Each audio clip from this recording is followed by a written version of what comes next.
मिनिटात 30 बातम्या. Powered by बाबा जाधव मसाले, खजिना मराठी चवीचा. अस्सल खा, अस्सल रहा. देशात पेट्रोल डिझेल महागण्याची शक्यता. युद्धामुळे कच्च्या तेलाचे दर 7% वाढून $92 प्रति बॅरलवर पोहोचले. तर युद्धाची व्याप्ती वाढल्यास दर थेट $150वर जाण्याचा अंदाज. सर्वसामान्यांना युद्धाची झळ. घरगुती गॅसच्या दरात 60 रुपयांची वाढ, तर व्यावसायिक गॅस 115 रुपयांनी महागला. आजपासून नवे दर लागू. अमेरिका इस्रायल युद्धाचा हळद उत्पादकांना फटका. परदेशी निर्यात थांबल्यानं हळदीच्या दरात घसरण. सांगलीतील उत्पादक शेतकरी चिंतेत. संभाजी कादंबरीतील शंभूराजेच्या अंत्यसंस्काराबाबतचा उल्लेख काल्पनिक. ज्येष्ठ साहित्यिक विश्वास पाटील यांची कबुली.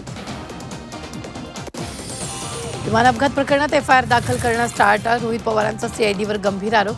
तर एएआयबीच्या अंतिम रिपोर्टची मागणी करत असल्याचा दावा.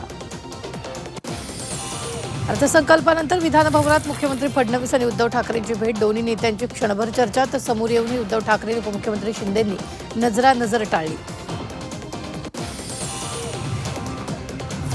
बासमती तांदळाच्या किमती 7 ते 10% घसरल्या. आघाती युद्धाचा भारतातील तांदूळ मार्केटवर परिणाम. 4 लाख टन तांदूळ अडकून पडला.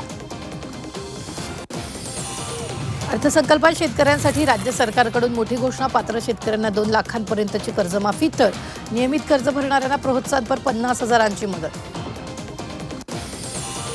राज्याच्या अर्थसंकल्पात मेट्रोसाठी अनेक घोषणा. 1200 किमीचे मेट्रो मार्ग विकसित करणार. तर 2029 पर्यंत 165 किमीच्या मेट्रो मार्गिका तयार करणार. अर्थसंकल्पात घोषणा. भारतीय महिला क्रिकेट संघाची उपकर्णधार स्मृती मानधनाच्या बार्बीच्या ड्रीम टीममध्ये समावेश. बार्बीच्या इतिहासात पहिल्यांदाच क्रिकेटपटूवर आधारित बाहुली.